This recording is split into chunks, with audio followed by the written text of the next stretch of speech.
What's going on, everybody? Thank you so much for tuning in to the Queen's Lounge podcast. I am your homegirl, Shay. And of course, I got another hot video for you today. I have another special guest. This is my homegirl, my sis, Miss Tameisha Martin. And today is a very dear topic for us today. Her and I personally have our own different stories to tell regarding the topic that we're going to be discussing today.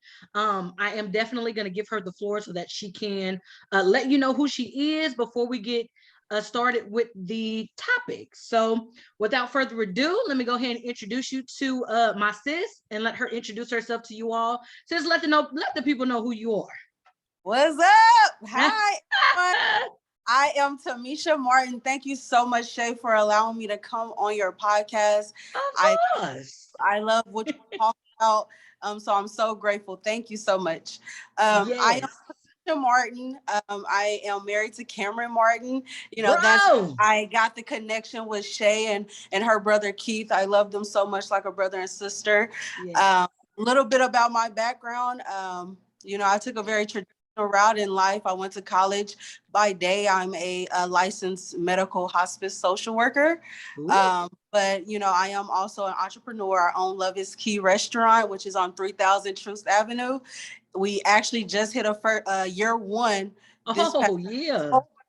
and so we're looking to continue to expand. I'm working my way out of a job. So yes, come check us out. Love is Key. So I don't know what else you want me to share about my background, Shay, but that's just that is about it. I think the people got a little bit of a snippet of who you are. So without further ado, let's get into the topic. So today's topic is going to be about infertility.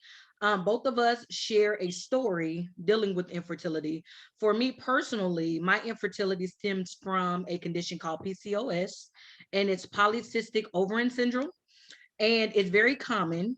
In the beginning, it wasn't, but I'm starting to see a lot more women within the age range of about 20 to about 30, in between 20 and 30, that have been actually diagnosed with this condition.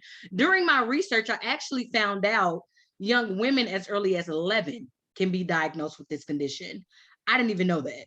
That was new to me. A woman or a young woman or young lady that's just now starting off with having a cycle, having a period, developing certain hormones and things like that, can actually detect PCOS in her system. And I thought that was mind blowing. Like, I didn't think that it could be detected that young. But according to the internet and Google and researching, it definitely can be. I was diagnosed in my 20s.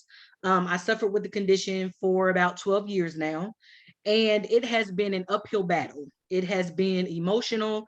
It has been something that I'm still constantly, dealing with and going through. The journey has been long, to say the least. The journey has been long, to say the least.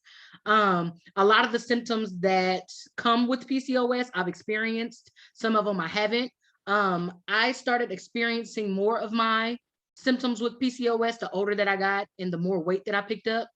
That started to be, go hand in hand with some of the other symptoms.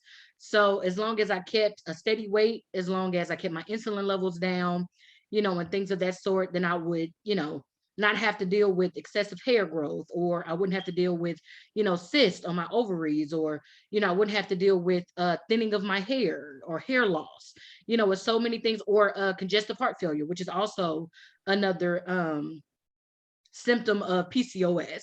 So that's definitely kind of like my infertility journey in a nutshell. So let me give just a few facts before I hand it over to sis, and just kind of give you guys a little background of infertility. Now, during my research, a lot of women become infertile due to no ovulation. We all know that when we do have a cycle, there's an ovulation period. After the ovulation, that's when the eggs and all that good stuff come and you get pregnant. Voila, there we go. But a lot of women that are considered infertile, that's because they don't ovulate. And if you don't ovulate, there's no baby. So that's one of the key components of, being able to have a baby is to ovulate. Another thing is most women are at risk of infertility. These are some of the factors of why. Not only do they not ovulate, but their age has a lot to do with it. Hormones that prevent ovulation, like I stated, irregular cycles, which was something that I had with PCOS. Um, my cycles were all over the place if I did have one.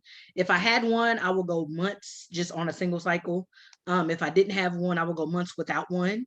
It was very sporadic. Sometimes it'll be twice in a month, so it was just very irregular. Like I never knew when it was coming. And then when it did come, it just came out of nowhere. I didn't get any symptoms. It just voila, I'm here. And that was very frustrating.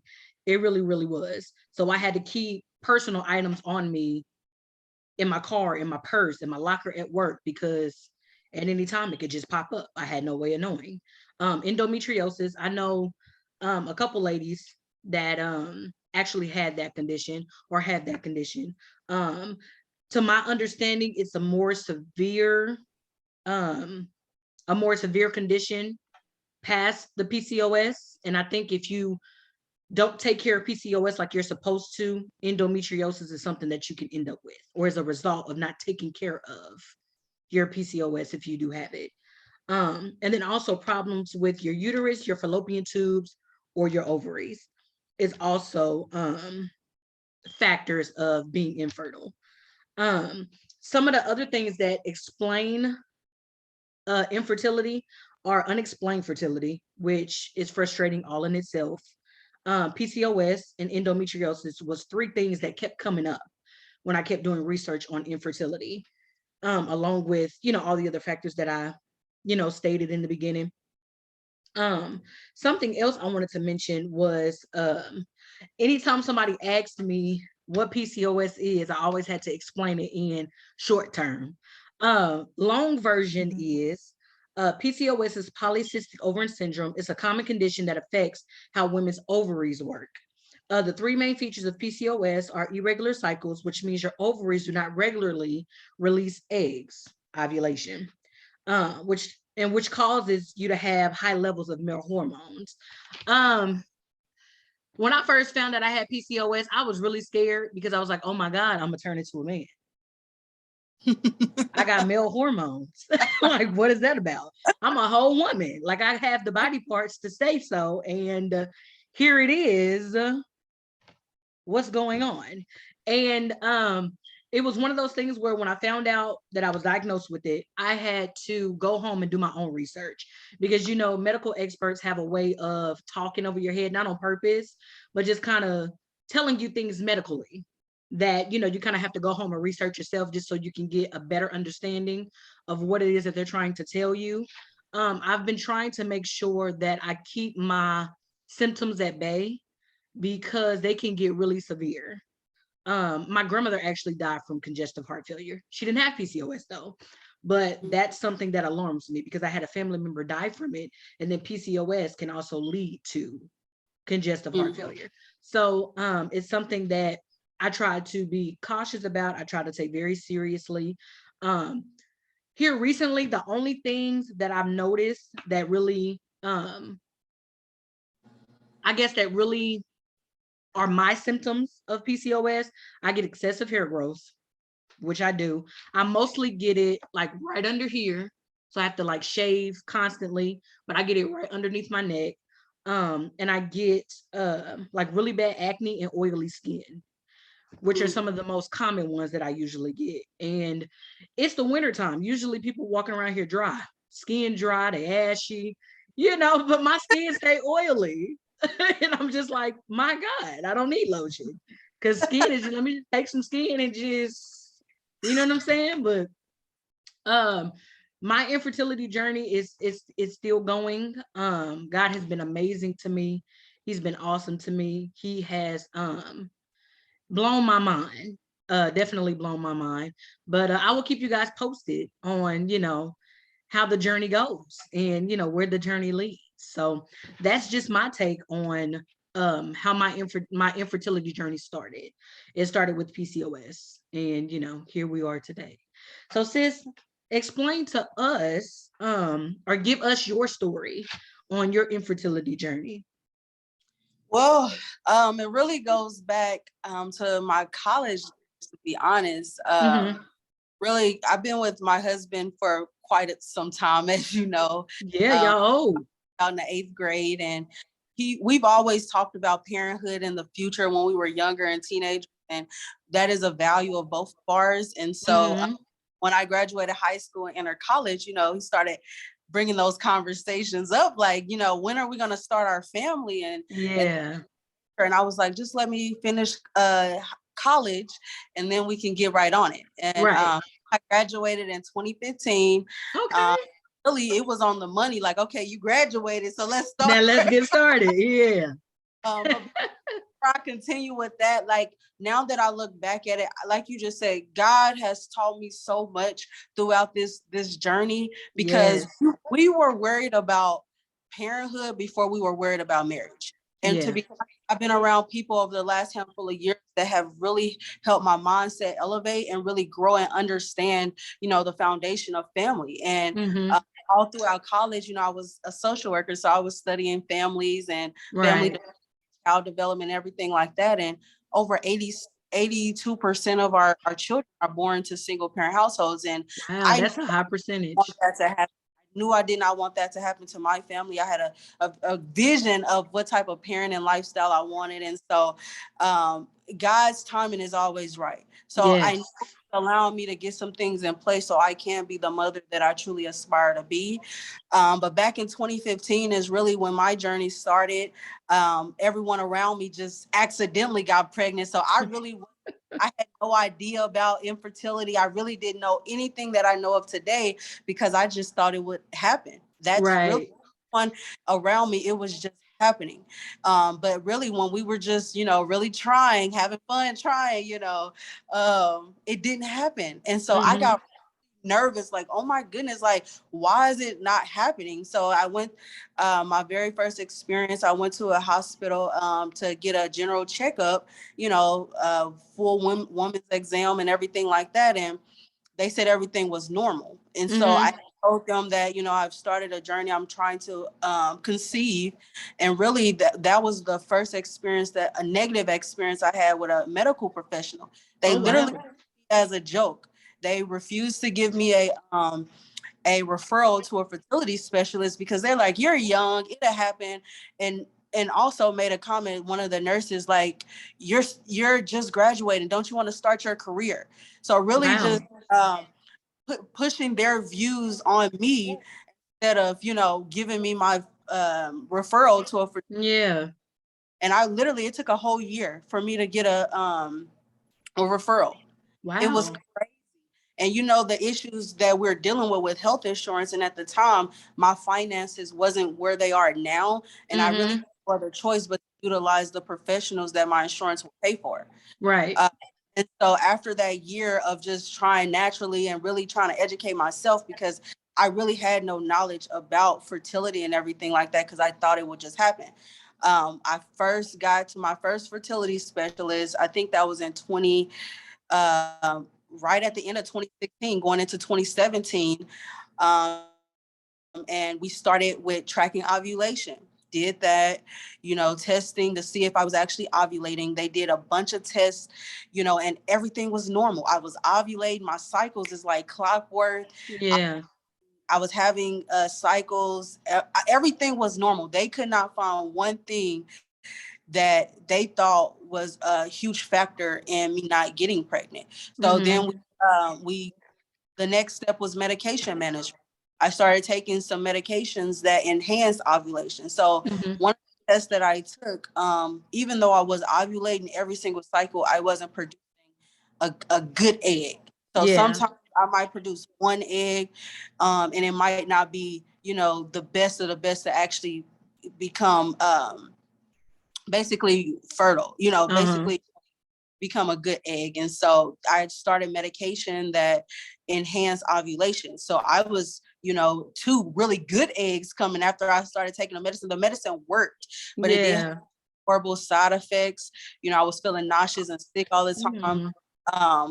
But the medication did what it was supposed to do, but I still didn't Right. get pregnant. And so after that, the most recent intervention was IUI. Mm-hmm.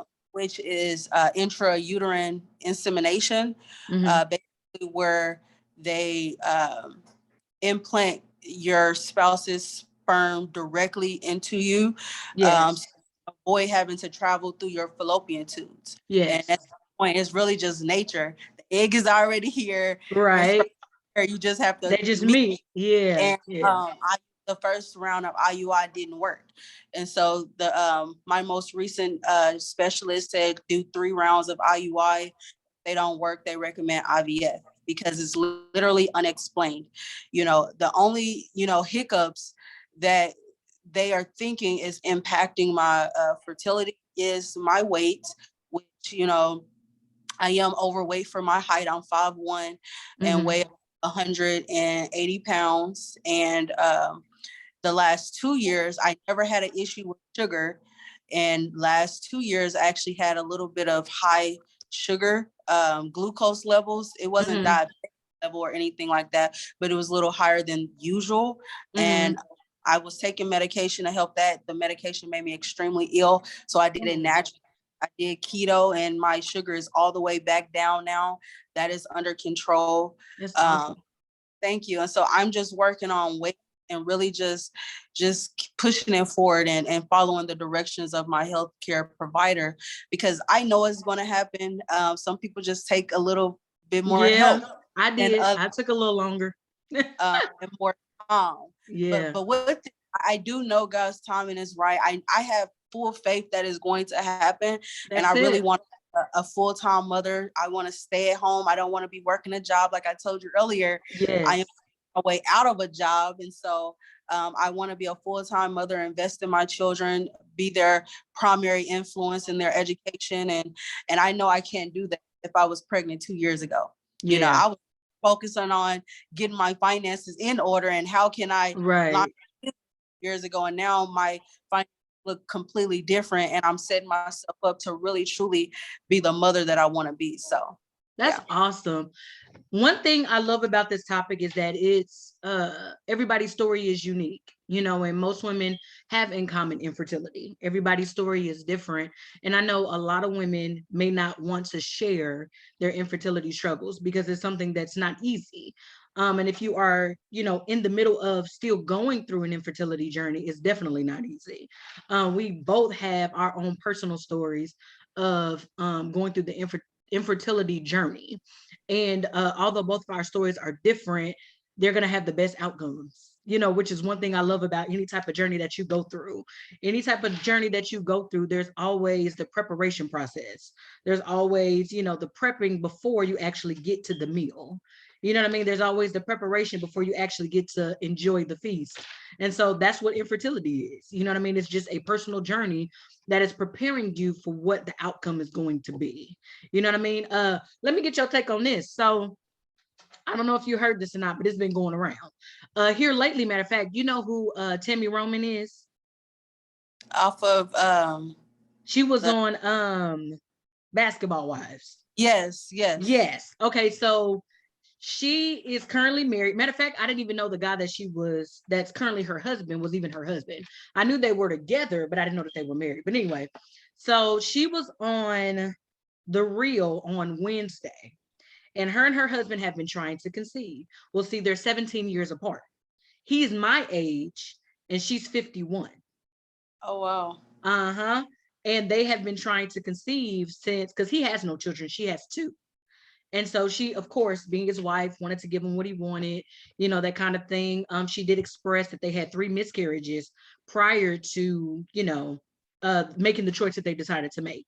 And so she was just, stating that her being up in age and, already have tried to conceive, with him, it just wasn't happening. She also stated that she only had 6 eggs left and the eggs were not the healthiest.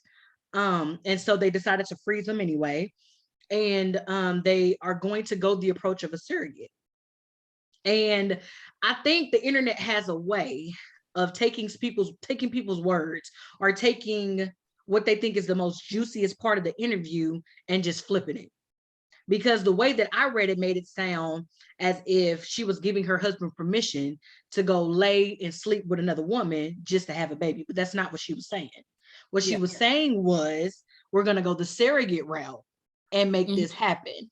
Um, and I want to get your take on it, because me personally, surrogacy was something that I never considered, because I always knew my destiny was to carry my own child, to carry my own children. You know what I mean? I don't have anything against surrogacy.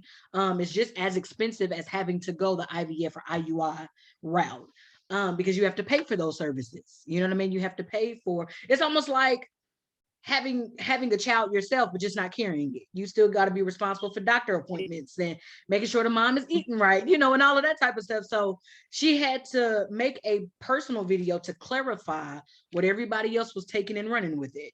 And, you know, just kind of stating that my husband and I are this many years apart.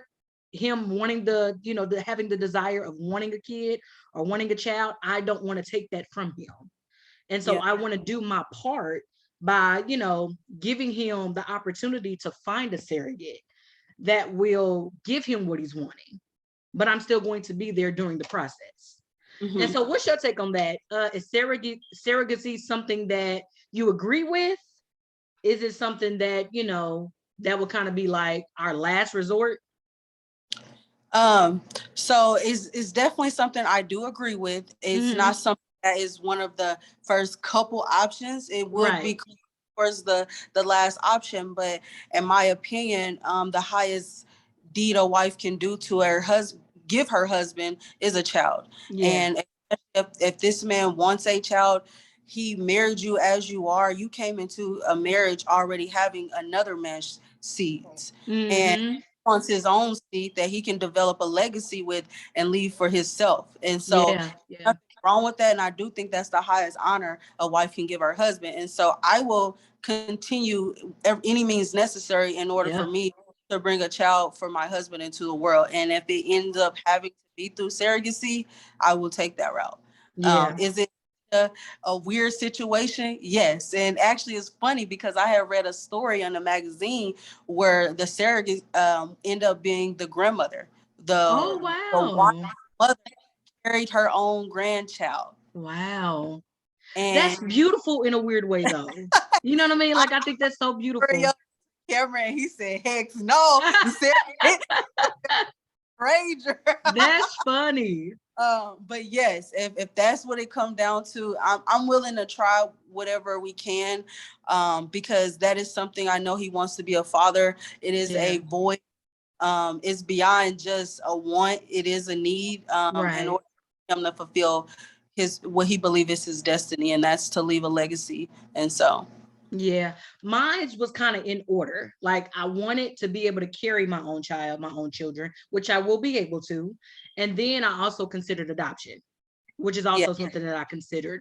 I wouldn't mind adopting children. But then when I thought about it, I was just like, the difference between adoption and having my own child is that I will really, it will almost be like walking into the unknown adopting a child, because some stuff is sealed, like some stuff you have no access to, you know, except Mhm. for maybe the important stuff, maybe medical history, you know, schooling, or however old the kid is, that type of stuff, but you have no way of knowing the background of where the kid comes from. Well, it depends. So I was in child welfare for quite some time. Uh-huh. Um, I am someone, even before I knew I had a fertility issue, I always Hmm. said I wanted to adopt kids. So that is still in the plan for us. We do want to Okay. have our own biological children, but Right. adoption is something that I always said I wanted to do because I know the strain on the system and the amount of kids that are in Yes. foster completely crazy. Yes. Um, but I know the one hiccup with adoption for me is the fact that working with children a lot, I know at the end of the day, they want to know who their biological parents is. And I'm a big advocate of being transparent with children and telling Hmm. them. So even if I adopted a child at birth, eventually I would tell them the truth that they are adopted, and I know they're going to want to know who their biological family is, regardless Right. of a child loves you, how much they appreciate everything that you've done for them. It's something about that connection to biology that people still want to know. And so Yeah. you can't erase someone's past. Yeah, Oftentimes, that's true. if you're adopting someone from foster care, you definitely know their background. You know all the Right. trauma that they've experienced. You're going to That's go good through. to know because that was something I was scared about. Like, will they tell you that information? Yes, if it's someone that's in foster care. Now, if it's a private adoption, it depends on whether it's a Okay. closed adoption or not. So it really depends on the situation. But I Oh. am one that is an advocate for adoption as well. So Yes, I definitely, that was something I considered.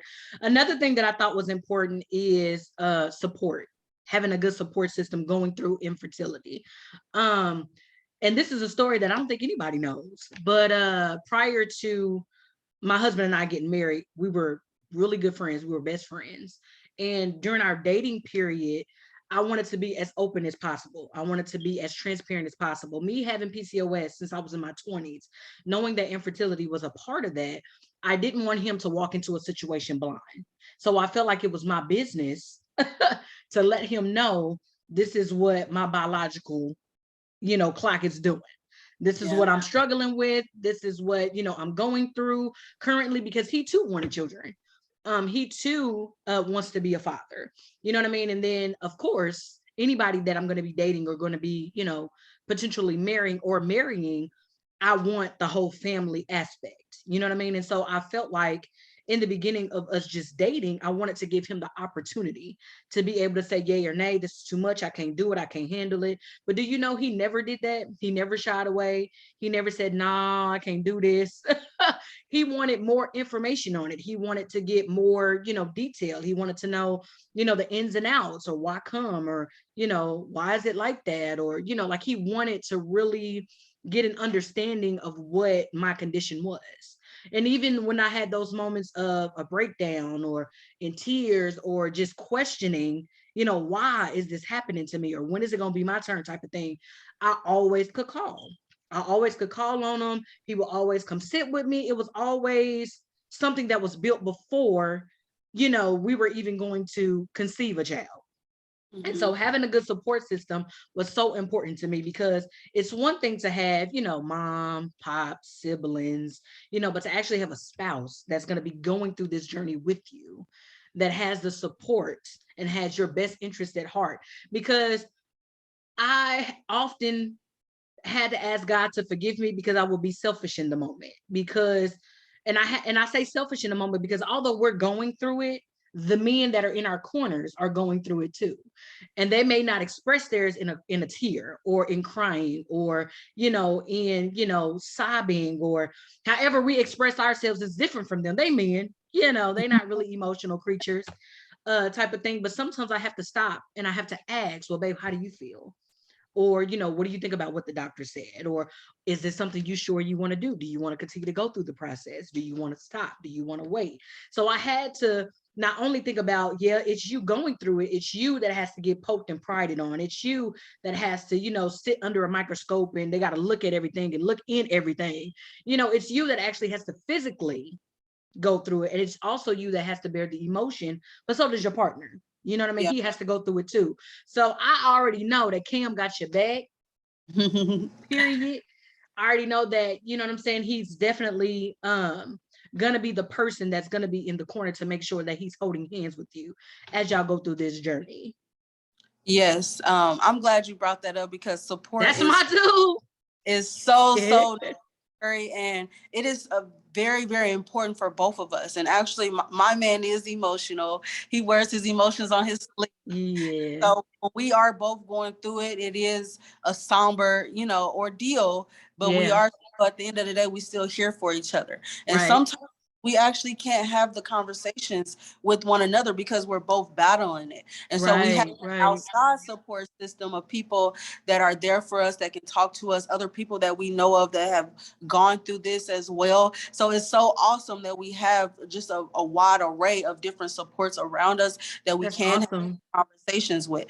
And you brought up the, being selfish sometime. And Yeah. so I want, that is so key in a marriage and also Yes. parent.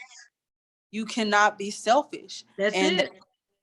managing emotions. That's with physical things. That's just with so much. And I want to just give a thank you to my husband because he is selfless. He Yeah. know he's the only child and sometimes have that only child syndrome with his mother. He has siblings on his father's side, but in the same household growing up, it was only one of him, so Uh-huh. he's the one and only. And so sometimes he might have that only child syndrome, but in this regards and very serious ordeals, he is selfish and selfless, and really want to ensure that I'm okay because throughout all of our testing, we know it's not him. It's an issue with me. Yeah. I'm making a joke right now, but he has like super sperm. That's what G said. He got a whole dance. I was like, bruh. All his testing, he's completely fine. And so we know the ordeal is dealing with me, and he has never made me feel less than or like he is going to choose someone else because I'm not. This is not happening right now. Right. He's always been encouraging and uplifting, and have never made me feel less than, and I'm just so grateful for that. So Yeah, and they actually have that in common because G's the only child on both sides. So he's the only child, and he like walks with a sperm dance, like, bruh. It's really not that deep. Like you ain't got to do all of that. But then when I heard the good news about him, it made me feel bad because I knew what the problem was. You know what I yeah, mean? And I've been in on what the problem was. The problem was me having PCOS and not ovulating was the problem. But me knowing that and then finding out the good results about him, it still didn't make me feel no better because it's like, Shay, you had this since you was in your 20s, so you already know it's you. You know, yeah, you already know that you are. I don't want to say you're the problem, but you already know your circumstances. You know what I yes, mean? You already know that you're set up different. And I remember one time we were just having pillow talk, laying in the bed, and we were just talking. And I was like, man, babe, sometimes it hurts my feelings that I just can't be like the average woman and just we have sex and just get pregnant. I mm-hmm. said, but you know what? That's what makes us unique. Because, and when I say us, I mean you and I. That's what makes us unique because there is something special about when God sends you through a journey or sends you through, a situation. And then while everybody else is enjoying what they have, when it's your turn, everybody is focusing on you and Yeah, enjoying what you have. You know what I mean? And so this infertility journey has it's been a wild one. It's been a wild one. It's been, man, it's yeah, been a wild one, but having my husband, having my family, having, extended family, having friends who have prayed and, have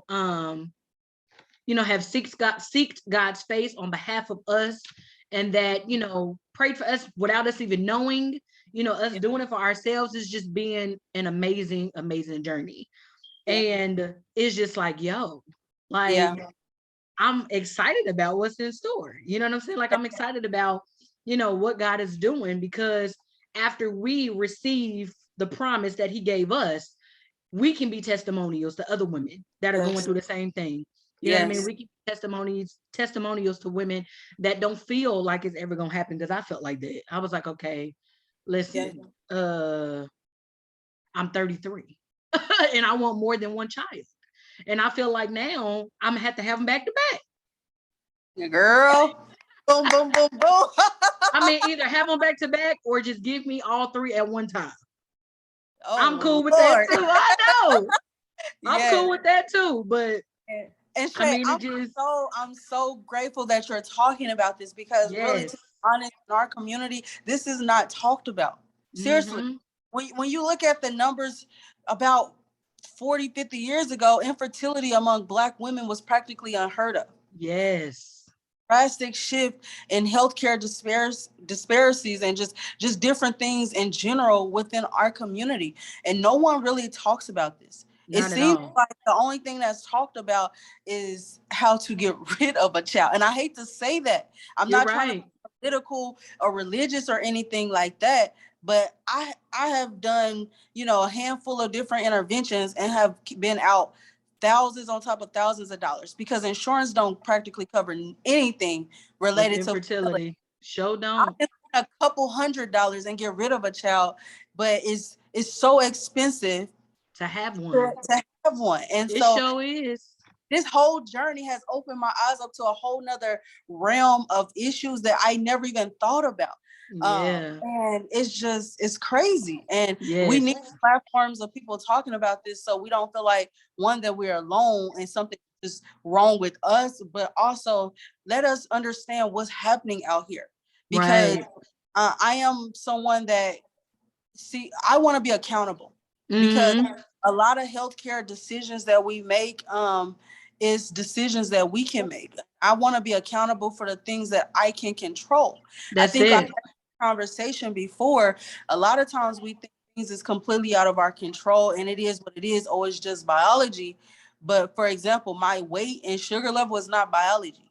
Right. Those are things that I have complete control over, and I'm taking Yeah. accountability of that right now and doing what I need to do to lose weight in order to be my best self, as meaning healthy. Yeah. And Yeah. I'm not trying to tell people, oh, you need to get skinny, you need to do this and do that. No, I'm trying Mm-hmm. to get healthy. That's We it. have too many negative healthcare outcomes in our community of women dying too early, dying during childbirth, and That's a lot it. are preventative. And so Yeah. I want to just be an advocate of taking care of yourself physically and mentally. Mm-hmm. They're all interconnected. I do truly believe, even though the doctors are saying this is unexplained infertility, I think it has some psychological impacts of generational trauma. And that is something that I really studied a lot when I was in college. Some of the things that I went through as a child, some of the traumas that are really still stirring inside of me, even though I haven't let them hinder me from, going after things and being successful, Mm-hmm. so far in life. Some people have an obvious mental breakdown where, they're drinking, smoking, can't move forward, Yeah. can't hold a job, but everyone's issues psychologically does not play out like that. They can actually Right. play out physically. And we just don't know the seriousness of mental health and physical health that align. Yeah. And I feel like they go hand in hand with one another, because I feel like ordinary to be your best self health wise, as far as the physical, your mental first has to be good. You know what I mean? Yeah. That's why I'm such a big advocate. And listen, I was never one that was against therapy. I was never one that was like, nah, you crazy, you tripping. That's why you got to go see a therapist. Like, I've seen a therapist before. I've done marital counseling before. I've sought out a counselor just my own personally. And when I was going in between having infertility issues, having PCOS, going through, a divorce, then I'm in a much happier place now. But that was way back in the past. But going through all of that, I sought out um a therapist, and I wanted to sit and have open dialogue, because I feel like it's so therapeutic. And I love writing, like writing down my thoughts, writing down how I feel, that type of thing. But it's something about actually speaking it. You know what I Yes. mean? It's something about getting it off of you. It's like Yeah. a heavy weight that's Yes. lifted off of you. You know what I mean? So I couldn't agree more that your mental is just as important as your physical health. You know what I mean? Yeah. Because it starts there. It definitely starts with your mental, and then it'll work its way down to your physical. And then if you have a medical condition that deems you to be infertile, or, you know, the doctors are telling you that, this is why you have, infertility issues or whatever, like mine's being PCOS. There's so many factors along with that go hand in hand with infertility. Insulin levels, being a diabetic, you know what I mean? Congestive heart failure, eating a lot of, sugars, and a lot of like fatty foods, and, a lot of fast foods, and, all of that type of stuff. It was just like, I mean, you're making it worse. Like, having this Yes. condition and not taking accountability, and not, Yes. owning up to what you shouldn't Hmm. be doing. Like, come on. Let's Yeah. just be honest with yourself. But I've also, and I started using this as an excuse, and I had to knock my own self up in the head, because I would always say, losing weight, I've lost weight before. And although it wasn't easy, it was something I knew I could do. And I got to the point now where I started using my condition as a crutch. I Mm. started using the fact that it's a hormone imbalance to where it's harder to lose the weight. Yeah. I've had the same condition since I was in my 20s. I lost up to 20 pounds the first time. Girl, you couldn't tell me nothing. Period. You think I'm bad now as a baddie then. Okay, baddie. Okay. So I know it's possible. I know I can definitely do it. So I had to go from using it as a crutch because I didn't want to do it, or because I was being lazy, or I didn't want to put my best foot forward, or I was using every other excuse on why not to do it, although I know I can, to push myself to do it. You know what I mean? You speaking the truth, Shay. You speaking No, it for real. human behavioral patterns really are hard to change. Yes. When you've been your whole life and then somebody come and tell you something different, yep. In order for you to feel better about yourself and sleep at night, you'd rather just make an excuse to say why you can't do something new. Yeah. And we as Black women have to take this serious. It's too many of us that have negative outcomes in our health when they in it. We have to take control of our health, and really realize that it's a lot of people out here that are not necessarily purposely trying to keep us where we're at. It's people who think they're doing good things. You know, like, I have nothing wrong with body positivity. That's something good, to have confidence in yourself. But when it gets to the lines of just promoting obesity versus having confidence to make a change for your health, it's just a lot of lines blurred nowadays. But we got to stop making excuses. We got to really focus on our health and get back to what's important, and that's our value system, our families. That's it. Families. That's it. Now, speaking of like weight or health, the fertility doctor that we see now, he would not go to the next level until I was at a certain weight. That's good. Yes, he was like, ordinary for me to continue with this process with you and your husband, I want you to be under a certain amount of weight. And I'm thinking to myself, well, ain't I gonna pick up weight when I get pregnant anyway? What does that matter? Because he know at the end of the day, even if you conceive, weight gonna play a role in you being able to play it out. And some of these just trying to get people in and out. Yeah, and I was just like, what does that matter? Because I'm gonna pick up weight anyway. And he was like, that is the true factor. You will pick up weight, but what we don't want is for you to start out unhealthy, for you to start out overweight, because it's gonna make it harder on you and the baby. I was like, dog, do you know how hard I ain't never worked that hard in my life to get no weight off. I said, ain't it amazing when you really, really want something? Yes. And that, you're determined to get it. Why. Okay.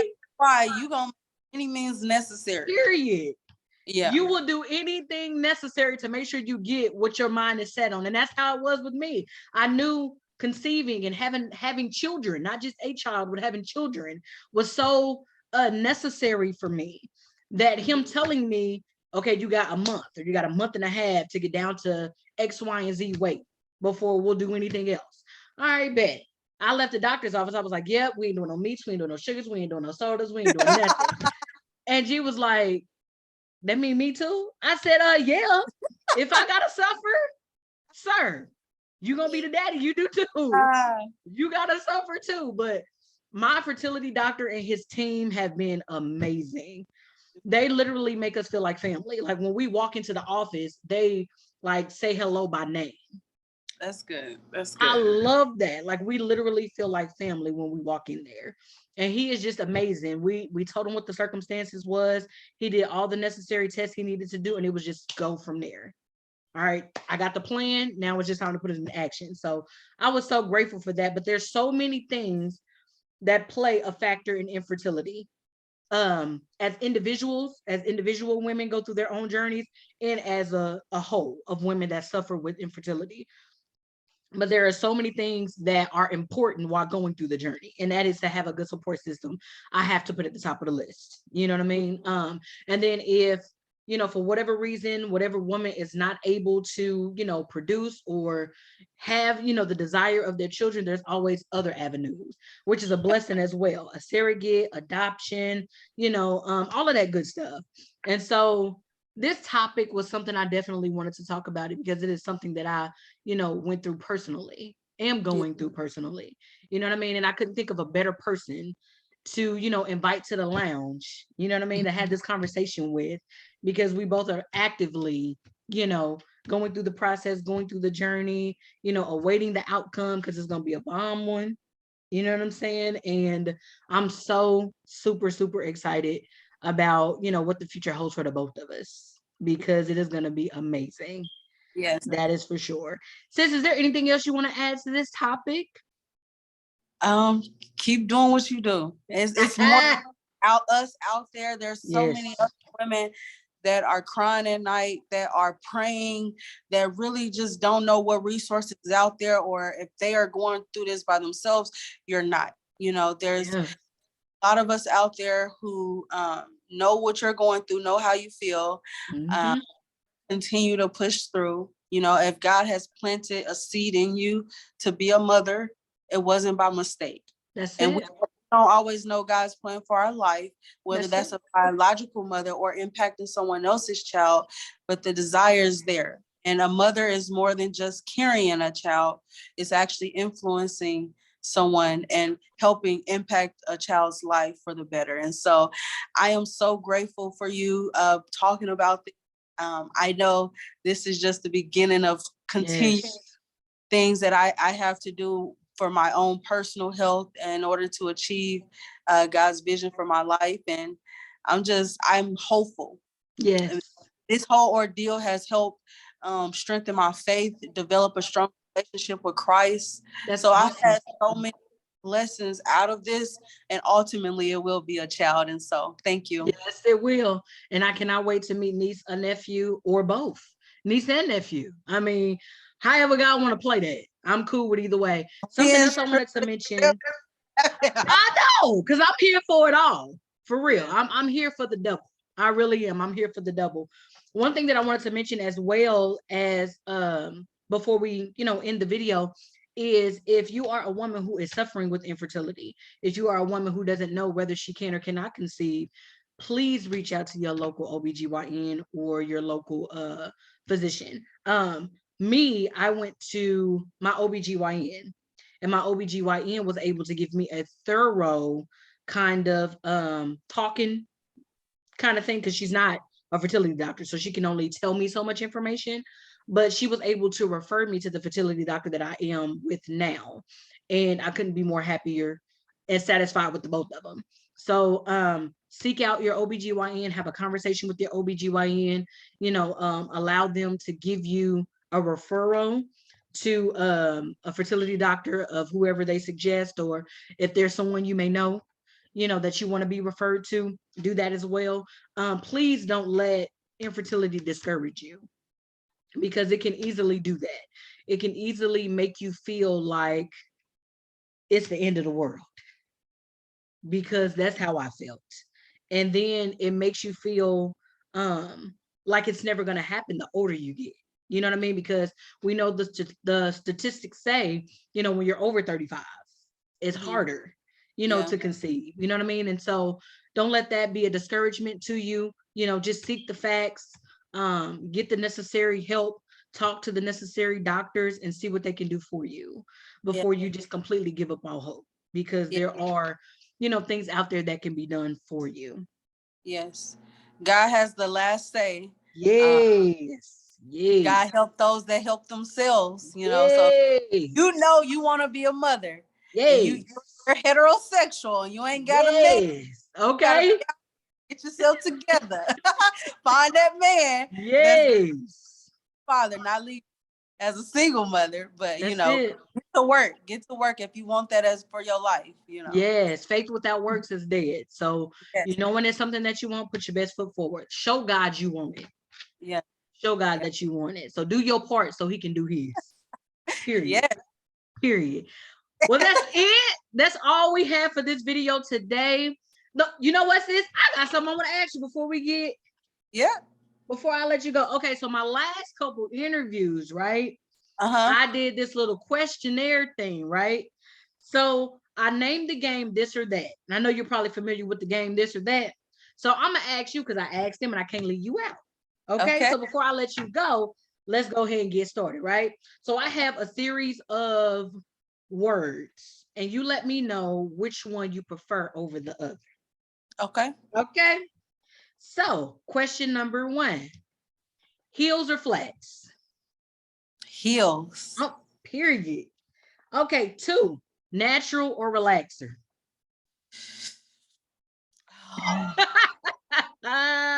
Listen, that natural's a struggle. I'm gonna go with natural.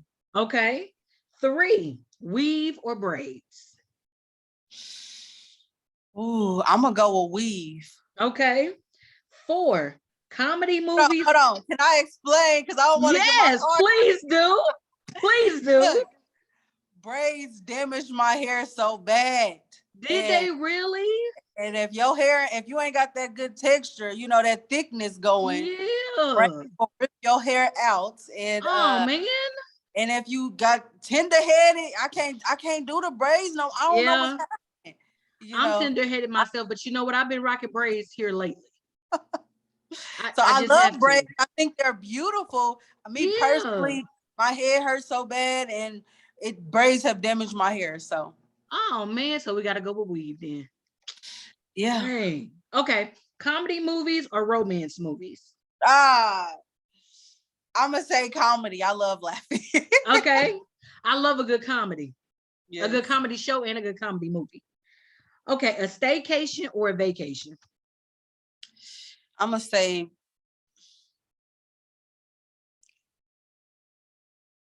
I'm gonna just say a vacation because Okay.